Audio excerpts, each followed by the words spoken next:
Salut à tous, ici Lamso pour l'épisode 2 West Fighting. J'ai l'honneur de recevoir Pierre-Hubert Dibombé qui combattra sur la carte Devin Haney vs Ryan Garcia au Barclays Center le 20 avril. Suivez-moi.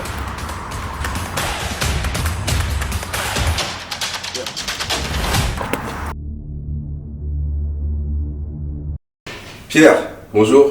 Bonjour. Merci à toi de nous recevoir. Merci à vous. Alors, comment tu te sens? Je me sens super bien, là, en pleine préparation d'un combat qui va arriver la fin de semaine prochaine. Et donc, perte de poids, la préparation s'est super bien déroulée, je me sens vraiment bien physiquement, mentalement, je suis très focus, donc tout va bien. Ok, très bien. Est-ce que tu peux te présenter, nous parler un petit peu de ton parcours? Donc, je m'appelle Pierre-Hubert Dibombé, je suis boxeur professionnel depuis, on va dire, je suis passé pro en 2014, donc ça doit faire plus d'une dizaine d'années que je suis professionnel. J'ai 23 combats, je suis invaincu, j'ai eu un match nul. J'ai été champion de France, champion de l'Union Européenne, champion de WBA intercontinental en mi-lourd. Là, maintenant, je passe en super moyen pour pouvoir évoluer mondialement. Et donc voilà. Ok, très bien. Alors, pourquoi avoir choisi la boxe et à quel moment tu as commencé la boxe? Donc j'ai commencé la boxe à 15 ans. En fait, j'ai toujours été passionné par les sports de combat, par le combat en lui-même. À 7 ans, j'ai commencé le taekwondo. Ouais. J'ai fait du taekwondo pendant 9 ans et je me suis blessé au genou. Et après, je me suis dit comment je peux continuer à combattre sans trop utiliser mes jambes. Même si la boxe, on utilise beaucoup les jambes pour se déplacer, tout ça, au moins on n'a pas de coup de pied.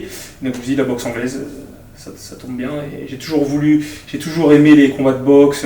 J'ai toujours regardé les combats de boxe de Mohamed Ali, Tyson, etc. Donc je suis passé à la boxe à 15 ans. Ok. Il me semble que tu as eu un beau parcours amateur, une soixantaine de victoires ou... C'est ça, j'ai une soixantaine de combats, 50 victoires, quelque chose comme ça. Ok. Et mon parcours amateur était assez... j'ai eu pas mal de...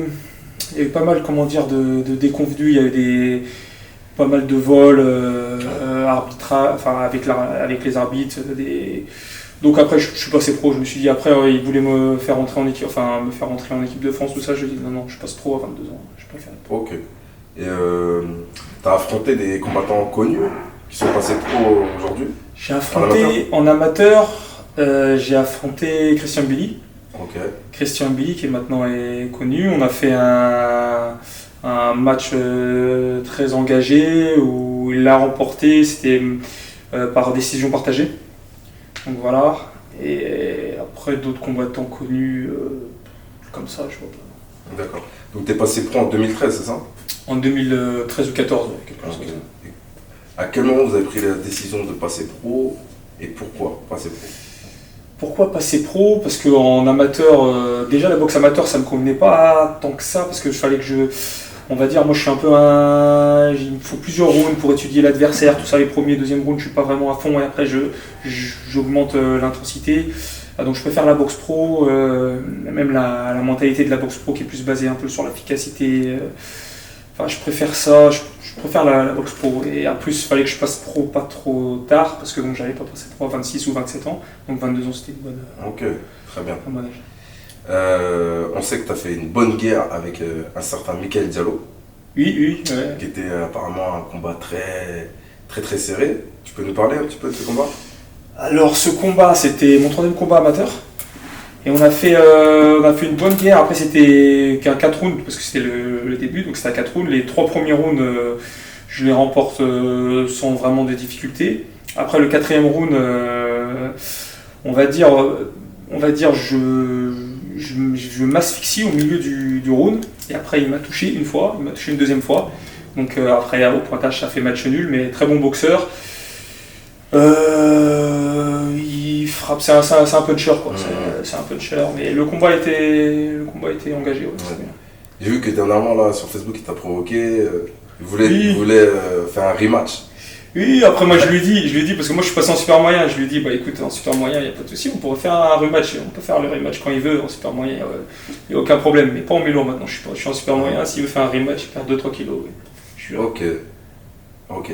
Et il y a aussi le combat avec Gustave Tamba, que tu as battu, et c'était sa seule et unique défaite en carrière. On sait que c'est un bon boxeur aussi, Gustave. Comment ça s'est passé ce combat? Alors Gustave Tamba, pareil, bon boxeur. Boxeur qui frappe, bon jab, très très bon jab. Et bon, après c'était un combat au milieu du deuxième round. Je pris un coup de tête involontaire. Choc de tête. Et choc de tête, et du coup je saignais beaucoup, je voyais plus grand chose dans le combat, donc après j'ai réussi à m'adapter et j'ai gagné le combat au point, et c'était pas vraiment un combat, c'était pas dur, mais en tout cas lui Tamba c'est un bon boxeur qui frappe, il frappe. Ok. On sait que tu es plus ou moins proche avec Christian Billy, oui, ouais. qui est de la région. De Pornic, ouais. Pornic, ouais. Vous avez mis les gants ensemble?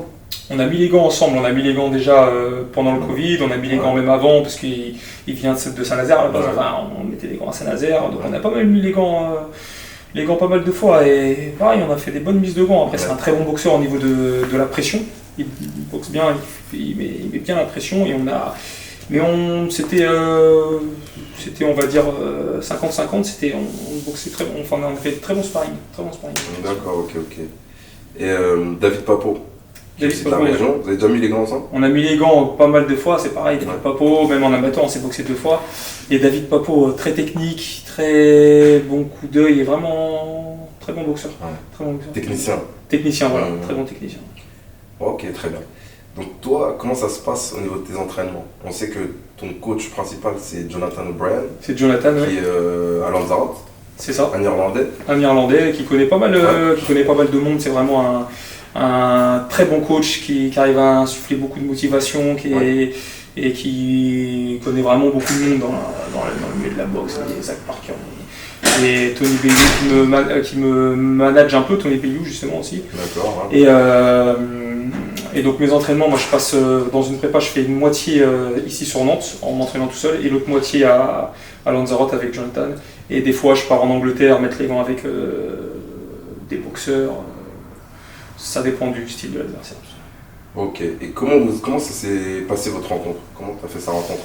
Alors j'étais en vacances à Lanzarote, c'était pendant le Covid pareil, et j'étais en vacances à Lanzarote, et après je me suis dit tiens, je vais essayer de chercher un club de boxe, comme ça, c'est ce que je fais à chaque fois que je pars en vacances, je cherche des clubs de boxe pour...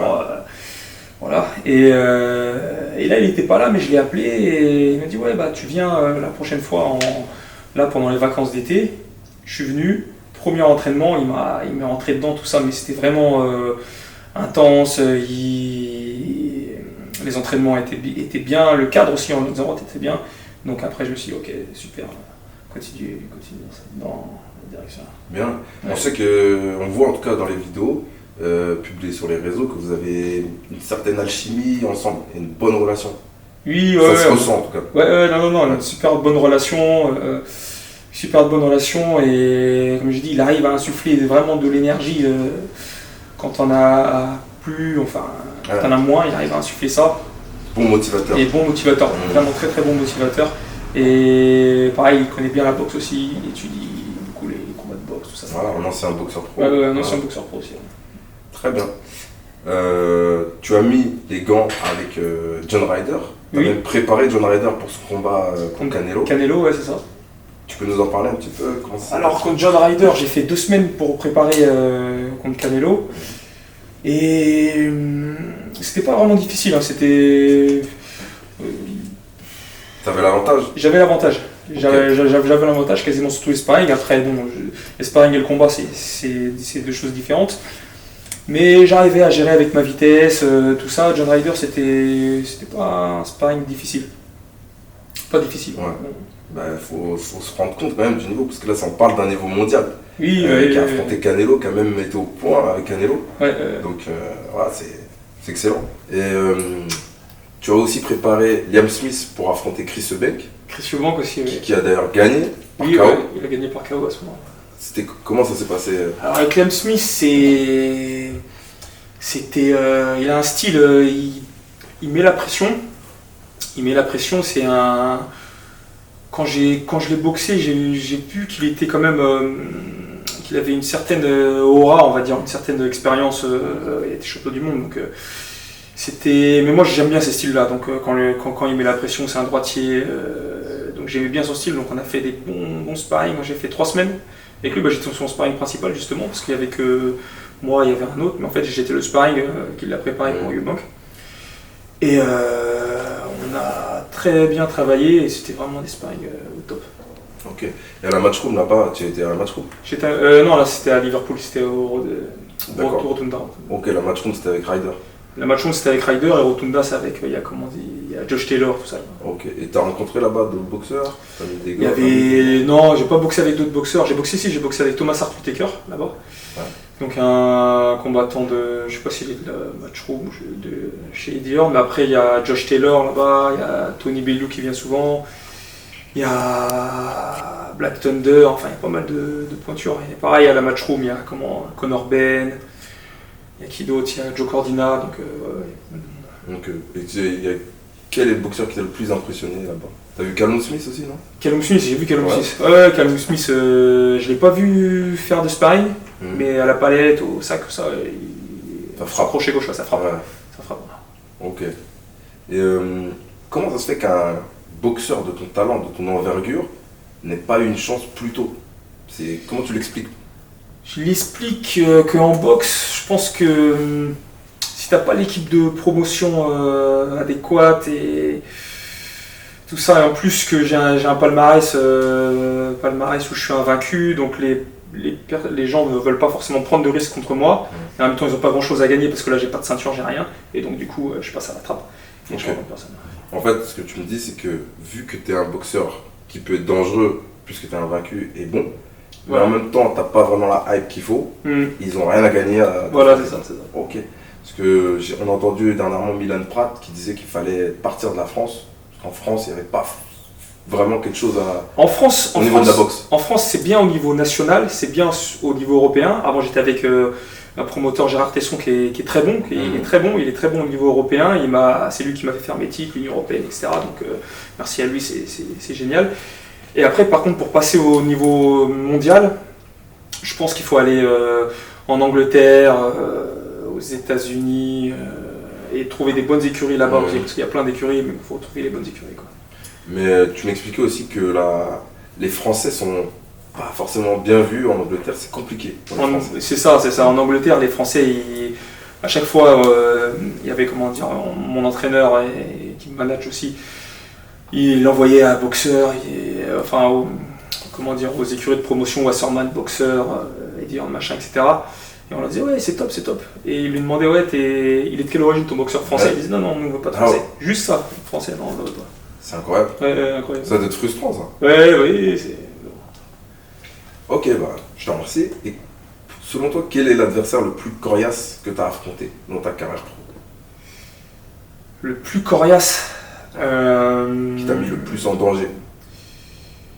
Donc il y a eu Tamba avec la coupure à l'œil. Le mix des deux, le fait qu'il frappe et que j'avais la coupure à l'œil, c'était quand même un adversaire dangereux. Il y a eu Diallo aussi qui était quand même dangereux parce que c'est quand même un puncher. Pour l'Union européenne, il y a eu Demchenko qui était un puncher. Mais après j'ai su, à part Diallo où j'ai pas géré, manque d'expérience, tout ça, j'ai pas géré ce combat-là. À part lui, j'ai su gérer tous les autres combats. Tous les autres combats, donc... c'est cool, tant mieux pour toi, espérons que ça dure. Le 20 avril, ça arrive très vite. Ouais. Comment tu te sens? Alors le 20 avril, ça va être normalement, sur le papier en tout cas, mon adversaire le plus dur. Le plus dur était vice-champion olympique Bektemir Mulkeziev, un ouzbek. Ouais. En plus l'école ouzbek c'est une grosse école de boxe amateur en moins. Et donc il a été vice-champion olympique, vice-champion du monde. Là il est dans l'écurie de Golden Boy, il est classé 5e WBA, 7e WBO, quelque chose comme ça. Donc c'est un gros client, gaucher, style atypique, avec la garde en bas, tout ça. Et je me suis préparé spécifiquement, ils m'ont prévenu un peu tard, mais malgré qu'ils m'aient prévenu tard, moi je me prépare toute l'année, donc je suis toujours prêt. Et malgré qu'ils m'aient prévenu tard,